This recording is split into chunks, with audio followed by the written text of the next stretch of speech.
And they'll include in their 14 a player who should know all about big cup ties like this. En route to a winner's medal, he was scoring goals in FA Cup semi-finals 18 years ago. It's John Walk. Woods with the corner. 3-1, John Walk. And Ipswich know they're in the final. It's Talbot to Woods. Laid on for Walk. That is incredible. He's done it twice. From Ipswich to Liverpool, he's back at Portman Road now. And at 38, you could say John Walker's come of age. His first cup tie was 21 years ago. He's hoping today won't be his last. Every game now is just a bonus for me, you know, and as 21 years on, I'm still here. I'm still enjoying it, that's the main thing. I'm still enjoying my football, and games like this, really, I look forward to. And if this season is to prove the swan song, it would be nice to really get as close as possible to Wembley. It would be a dream come true if we could do, yeah, but if we actually do beat Villa, we've got a good chance, yeah. Is there a player any more in form in the Premiership than Dwight Yorke currently? There isn't actually, and the confidence of the player is tremendous, you know, he's got everything about him, you know, he can hold it up, he's got running off the ball, and the main thing is he can score goals as well. Do you think potentially this is an even more difficult game than, say, playing Blackburn in the third round? Oh yeah, very much so, you know, but as I say, we're at home, and so get the crowd behind us, we've got nothing to lose and everything to gain. And I think if we play with the same spirit as we did against Blackburn away, I can see us pulling off a shock. They get a great result because Aston Villa are going so well this season. They are, I mean, in 3 competitions as well, and another wonderful performance coming back from 2 down at Arsenal on Wednesday night in the semi-final of the Coca-Cola Cup. So things looking good at Villa Park, and Ipswich, fantastic performance to beat Blackburn, but I can't really see them knocking Villa out. Thanks, Gary. And the third of today's ties is Aston Villa in the FA Cup. Don't forget extended highlights of this game at 6 o'clock tonight on Sky Sports. But here's Martin now talking to the Ipswich Town manager, George Burley. George, the wind's blowing here at Portman Road. The pitch, although it doesn't look too bad at the moment, may well cut up. The recipe for an upset here this afternoon? Well, who knows? That's the FA Cup. You know, it never always goes according to plan. Sometimes there's upsets, so hopefully we can do one today. Now, you've done well against Alan Shearer, stopped him scoring in a couple of games. Dwight Yorke comes here in very hot form as well. I suppose you're pretty confident about keeping him quiet. Well, I mean, I seen them playing on Wednesday, and they had played exceptional. I really enjoyed the game. I thought they played some great football. So it's a great test for the players. But that's a competition you need. Our players want to put their wits against the top-class players, and certainly, hopefully, we can do a job in Dwight Yorke today. How big a job has it been for you after the relegation? Because you looked out of your depth in the Premiership last season, a lot to do. How do we find Ipswich at this stage?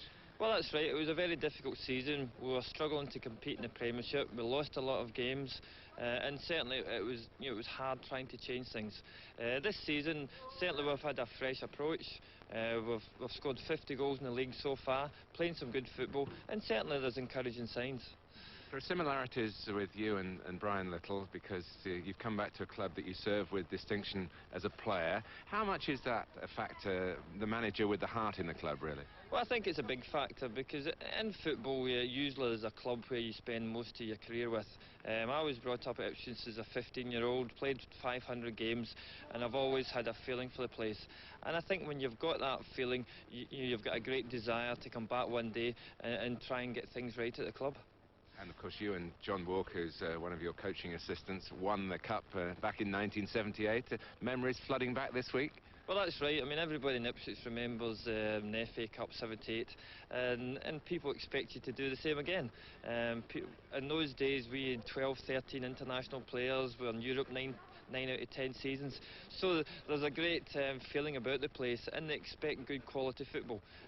Certainly we're working hard to get it right, but it'll be difficult to get back to those heady days. But certainly the signs are encouraging, and we're working to get things right. Realistically, what do you think the chances are today? Well, I mean, we'll do our best. Aston Villa are favourites. They've got some outstanding players. They're playing really well. But we'll be doing our best shot, and certainly we'll be trying to make a good game of it. I'm sure they will. Ipswich against Aston Villa at Portman Road this afternoon. George. From our next cup game, the First Division's leading scorers Ipswich against in-form Aston Villa. Commentary comes from Trevor Francis and Martin Tyler. You rarely see Dwight Yorke without a smile on his face, but the Aston Villa striker with the sunny nature comes into this fifth-round FA Cup tie enjoying the most fulfilling football of his career. 2 goals in each of his last 3 games, and already a new personal season's best of 18. But Ipswich Town can point to Paul Mason's 9 goals in just 15 appearances this campaign, including last Tuesday's winner here against Walsall, and the strike which sensationally started Ipswich's cup run at Blackburn. Mason's eye for goal from midfield particularly important today. Ipswich still without their leading scorer Alex Mathie. Ian Marshall does play despite a recent touch of flu. His attacking partner, 20-year-old James Scowcroft. The Danish international Klaus Thompson has recovered from the stomach bug which ruled him out of the Walsall match, so player coach John Walk stands down. Brian Little keeps faith with the side which came back from 2 goals down to draw at Highbury on Wednesday. Steve Staunton still keeping out Paul McGrath, but the Villa players have been warned not to be distracted by the proximity of next Wednesday's second leg of the semi-final of the Coca-Cola Cup. Well, the Portman Road pitch is not what it was. Tons of sand put down recently to make it playable. Mopping up machines from Essex County Cricket Club borrowed to help dry it out. A factor, Trevor Francis, to aid Ipswich today? Well, I think the Villa obviously have got to be favourites. They've been in outstanding form. I don't think you would own any fears coming to Portman Road, though in the past it's always been one of my favourite grounds because of the surface. It's not particularly in good nick, but having gone to Highbury just a few days ago and got a creditable draw, I would think they're well capable of getting at least a draw today. Ipswich's wonderful win at Ewood Park was a rare success for Division 1 sides over Premiership teams earlier in the competition, but this week Port Vale and Grimsby have offered splendid encouragement to the underdog. Aston Villa, undoubtedly one of the most consistent teams in the country. What a change from Villa's state when they came here the last time, April last year. It was a real relegation dogfight then. Ipswich, of course, went down. Aston Villa have gone onwards and upwards.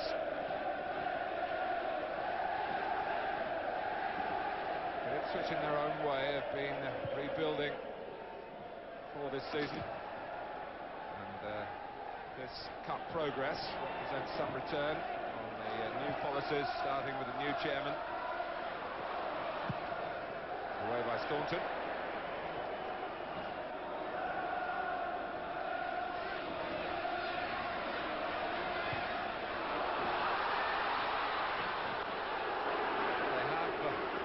There, the 18-year-old goalkeeper Richard Wright was caught out by Klaus Thompson, playing the ball back, and the goalkeeper settles for the corner. Could have been worse. Well, it must have given Wright a scare. Not too much of a scare, because I'm sure he would have dived on it if it was that little bit closer, but a terrible back pass.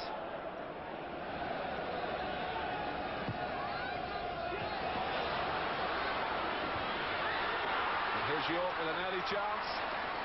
Comes out to Charles, hits Sedgley. It goes again.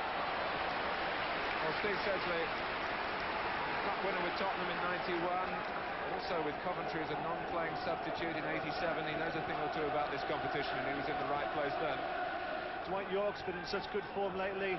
Rather felt he dwelt a little bit on that. Wanted too much time, and a chance went. Townsend, who's been turned into a defender, really came here as a midfield man. Has been playing for Denmark in their defensive unit. Will be involved in the European Championships here later this year. Draper. It's worth a try. It's a fantastic try. Mark Draper has scored here from long range for Aston Villa in the 10th minute. Well, that really is an outstanding goal. Just toys here with Milton, gets it back onto his right foot, drives at the goal, 25 yards, gives Wright no chance. It's really an unstoppable shot. been in great form this season, Draper. That's a brilliant goal. Taylor. Gary Charles to the right. Ian Taylor again. Charles had to fight to get the cross in. Nichols can't get it away. Staunton. Mowbray got to it at the cost of a corner. There you saw the advantage of Brian Little, having a left-sided player as one of your three centre defenders in Steve Staunton. So important. His left foot there gives it a better balance at the back. Paul McGrath's had an outstanding season. Somewhat unlucky to be out the side. Certainly Staunton is an excellent player. York! Linesman's flagging. Dwight York has forced it over the line, and it's all going Aston Villa's way here.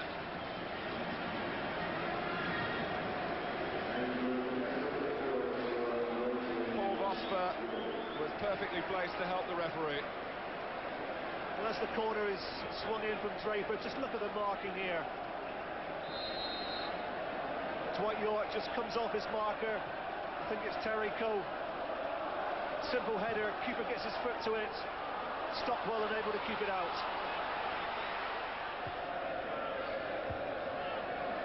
And Ipswich really are digging themselves into a pit here, out of which there seem to be at the moment very little signs of an escape route. Milosevic. And again.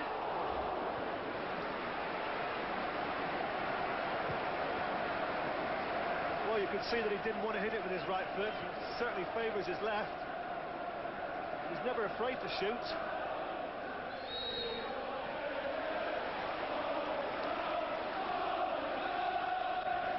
And there's still more than 3/4 of the game to go. Yes, from this free kick, they do have a fair aerial strength. Certainly the two front players, Scowcroft and Marshall. And Mowbray has gone up, all 6-footers. But that's not the right type of ball they would appreciate. Too low. Scowcroft now. Milton has a pass deflected. Well saved by Bosnich, who just had to react to the deviation. Well, it's Ipswich's first attempt at goal, and it was a good one. Little layoff from Mason. Milton gets the shot in. It takes a deflection off Steve Staunton's head. And a great save from Bosnich.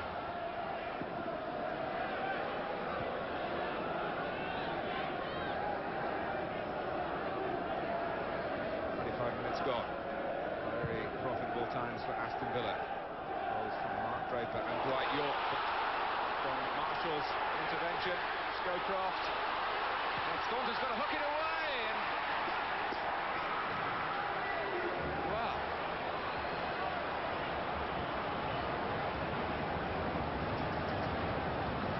It's given as a corner. I think it was Geraint Williams who was making the run in. Well, there was the danger again, Martin. The head of Marshall. Stockwell, in fact.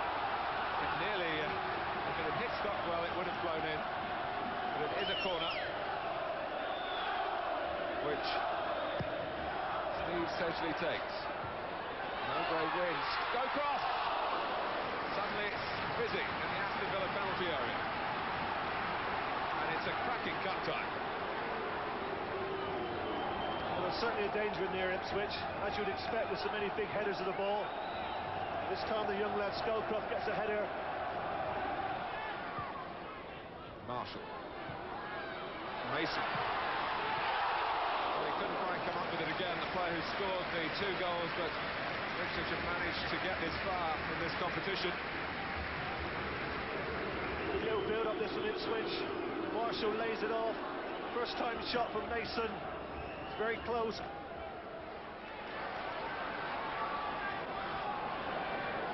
Mowbray. There could be problems here. There's a great gap through the centre, and it's Milosevic through it. That rather is a cameo of Savo Milosevic's season so far. The opportunities have been plentiful. He hasn't taken as many of them as he would like and as Brian Little would like. Here's the chance for Milosevic. It came about through a mistake from Mowbray. Charles. Back to Draper. Staunton. Right.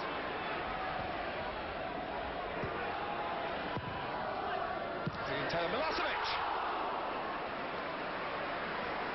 That was unlucky. It was a brilliant effort, wasn't it? Once again, a ball coming in from the left-hand side from Staunton. Getting into a lot of advanced areas. Hits it on the volley. As you can see there, the goalkeeper for Ipswich, Richard Wright, is completely beaten. Unlucky for Milosevic. There's a risk of Villa getting caught in their own half then, but they press on. Draper going to drop it for Milosevic on his good left foot. Great vision in the pass and a good movement from Milosevic to make that possible. Oh, that was a brilliant bit of movement there from Villa. Great pass from Draper. Milosevic pulls off the back of Thompson. Another volley from him. More difficult angle this time, more acute. It's unfortunate again. Well, it's close. Very, very close.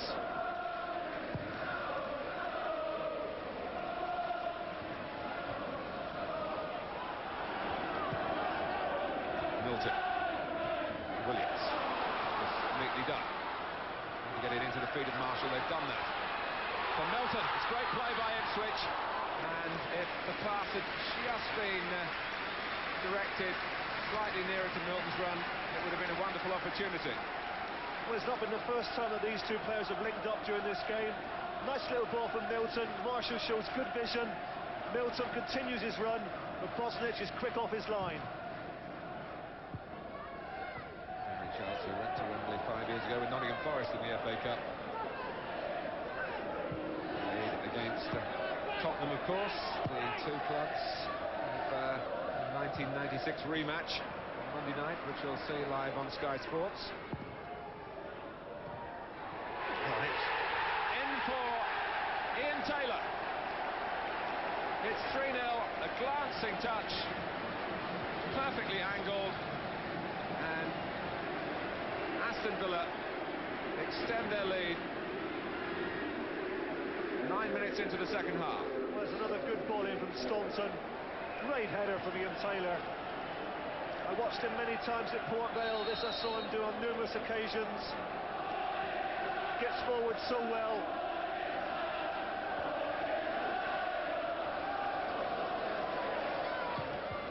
Scowcroft. Williams. Certainly sprinting to make the possession his. Thompson.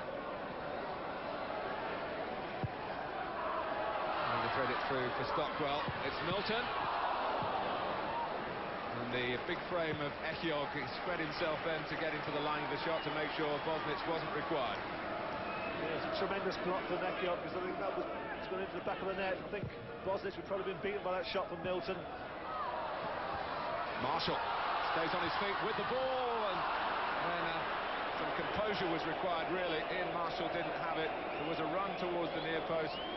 He just held on for a second or two. There might have been other options as well. Yes, you're so right. Little error there from Southgate. A little bit of composure from Marshall.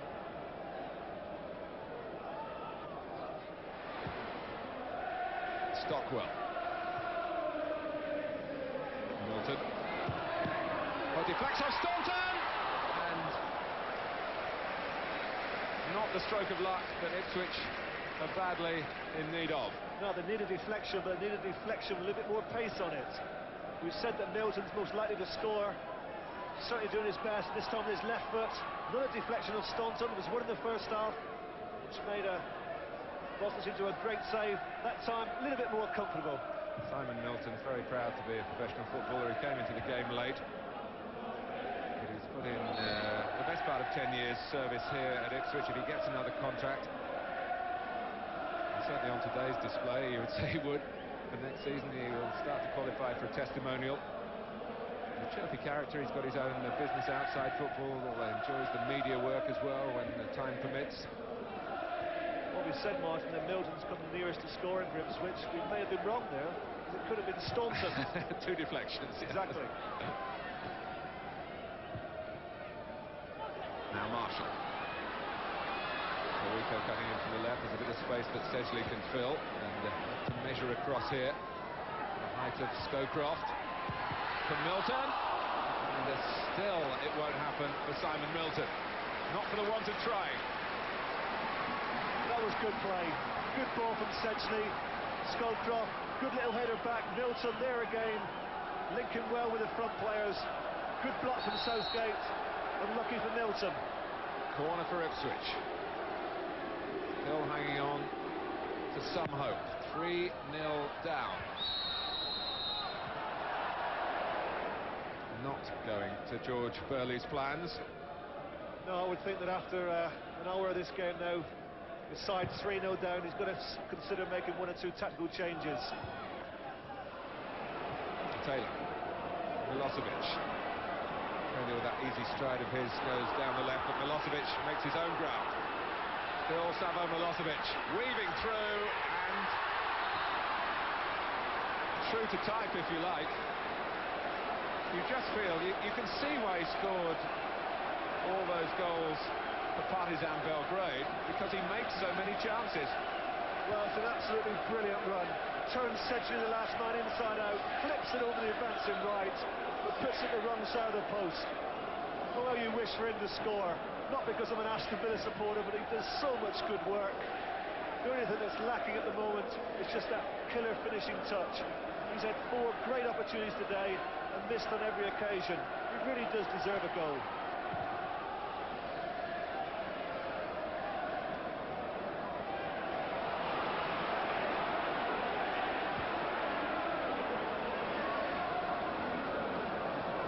This is Draper.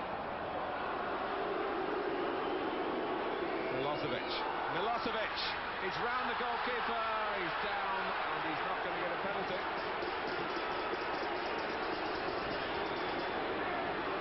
There was a side issue. Tarico chased the referee.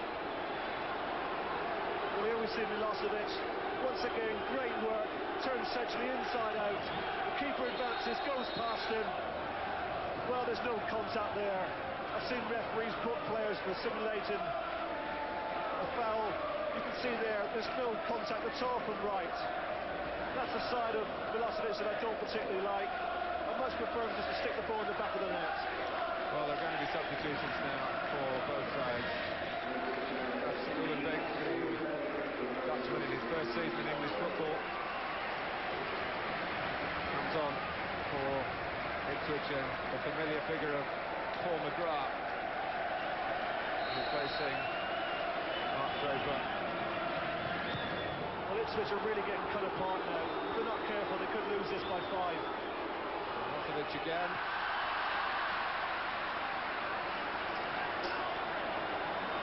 Well, to his great credit, he keeps on going.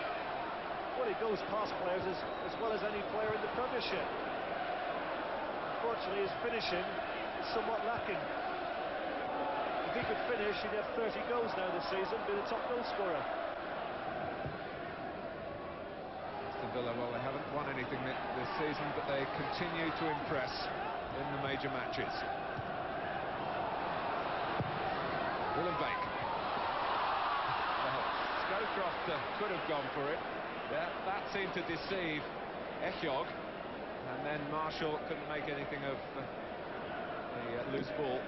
Well, you can understand Marshall's frustration. He can't believe the Echiog has made a mistake. In fact, I think he's done intentionally, Echiog. He just left that ball. He wasn't trying to control it. He just leaves it. I don't think he's aware that Marshall was behind him. He's a bit fortunate to get away with that. Milosevic. Pirouetting. Really the pitch for Baletics, though. Tarico. Mason. Drilled wide to Ullenbeek by Mowbray.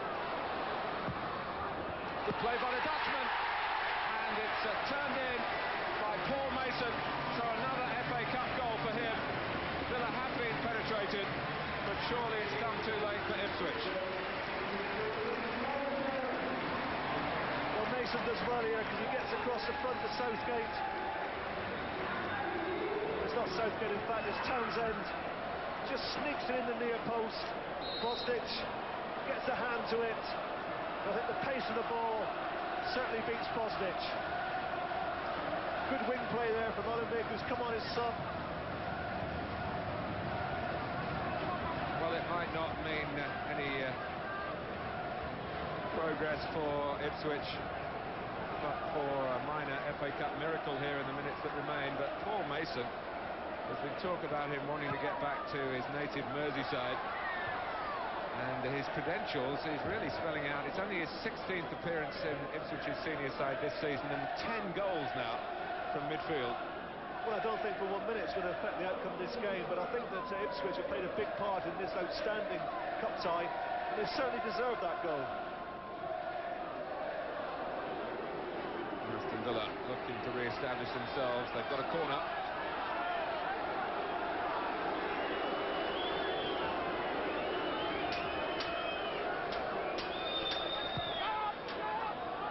Staunton. That's Marshall defending. Back to Staunton again. Williams trying to prevent the corner. Cheekily played. Charles. It's well for Mark from Townsend.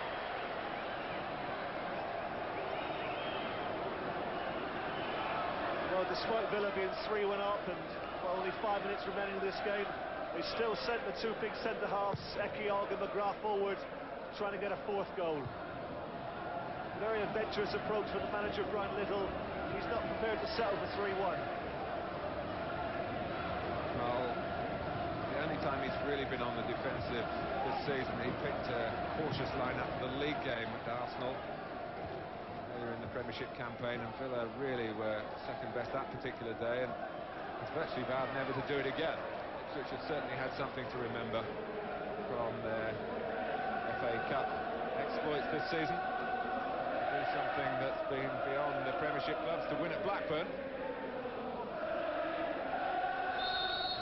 But it all stops here for Ipswich Town. Aston Villa's exceptional season continues.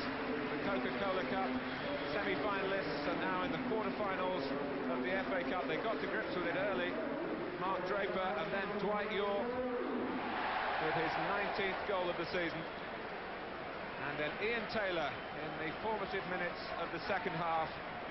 There was no catching Aston Villa from that point, although George Burley's team did score through Paul Mason yet again. Villa overcoming not only eager opposition, but the problems of the Portman Road pitch, which in itself is no help to the ambitions here to bring Premiership football quickly back to Suffolk. Ipswich go out on their own ground into the last 8. Aston Villa. Well, we just wanted to win, and we're pleased to have won. Obviously, we're, again, very pleased with the nature of the performance, and sums them up in the dressing room. They've come in and moaned about conceding a goal, so, you know, we're pleased about that, really. They've got some good habits at the moment, and, yeah, it's going okay. Can't complain. The physical thing isn't so much of a problem. I think when you get to this stage of the season, everybody's got their fitness. But coming back off the result last Wednesday and the travelling, mentally you've got to be spot on, and I think we did that, and it helped getting the 2 early goals today. Conceding an early goal didn't help us, and then we conceded one from a corner just after. But we had opportunities. We maybe didn't get the breaks in front of goals, but you know, they kept battling away right to the end. So, as I say, the players didn't disgrace themselves. They didn't indeed, but as a result of that victory, Villa are now 7-2 for the Cup, and that's joint second favourite with Manchester United. Liverpool still favourites, though. But as a result of that performance, I mean, Villa are really on a roll at the moment, aren't they? Yeah. You think they could go all the way? They are the informed team in the Premiership. They're very well organised. I mean, this is the team who finished just a place above the relegation zone last year. It's extraordinary, isn't it, the transformation? It is. It's done a couple of good signings, and Brian Little really has got them playing well. OK, well, let's take another look at Mark Draper's goal. It really was a cracker, wasn't it? Just 10 minutes into the game. Yeah, the build-up play was good to this goal as well. But as you see there, he turns one way, the other. He tees it up, and it's a lovely strike from, what, 20, 25 yards, right into the far-hand corner. I mean, the goalkeeper doesn't have a chance, really. The ball just dips. You see the ball dip quickly and down. I mean, it's excellent strike. I do like Mark Draper. Yeah, certainly. Well, the other man who's in form at the moment for Villa, Dwight York. Yeah. And he's this was his 9th in 7 games. Extraordinary strike rate. Phenomenal season he's having. I mean, I think 19 goals in all. I think there's no doubt that crosses the line. The defender just can't hook it away as well. It just hits him the side of the bar and goes in. But, I mean, when goals are going in for you, unlike his strike partner, Salvo, everything you head, everything you hit goes in, and he's having a really good season. Do you think it's set pieces then that Villa are so strong at?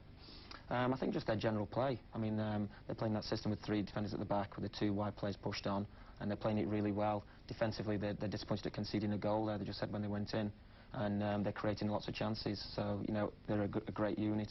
And it wasn't long into the second half before they went 3-0 up. Yeah. Steve Staunton here. I mean, it's a deep delivery, and it's a good one. And Ian Taylor, he just gets his head on it and into the far side, with the far post. It's Villa's 3rd. I think it's his 3rd of the season as well. I think we sold him from Sheffield Wednesday to Villa, and it's nice to see him scoring. Yeah, there was some consolation for Ipswich though, because Paul Mason's scored in every round of the cup, and he still managed to do that. Yeah, it's a good delivery. I think Unum Beck drives it in, and Mason just gets across the near. And I think Trevor Francis said there was good pace on the ball in, and he gets a positive touch across the near post, and keeper just can't keep it out. But it's, I mean, they're 10th in the 1st division, and I think obviously their goal is to try and get back in the Premiership. I think they're about five points off the playoff places. So, you know, going out the cup, as everyone always says, it's maybe concentrate on the league. Concentrate on the league, absolutely. You referred earlier to Sabo Milosevic missing a few chances. Now, Trevor Francis was saying that he lacks the killer finishing touch. Do you think it's really all down to confidence with him? Yeah, with most strikers it is. I mean, he does everything right here. He breaks, and, you know, when things are going for you like Dwight York, he'll just chip that over the keeper. And it is with the confidence, but then he's not afraid to shoot. I think I've noticed in other games, and here I think he shows great determination and strength. I mean, he holds off the defender trying to pull him down, and he goes inside and outside of Sedgley. Excellent feet for a big guy, and just that little chip over the keeper. I mean, I'm sure if he gets one, they'll all go in. I mean, as strikers, when you're struggling, I mean, you feel for other strikers. Yeah, he's scored 9 so far in total this season. Not a bad total, but could do better.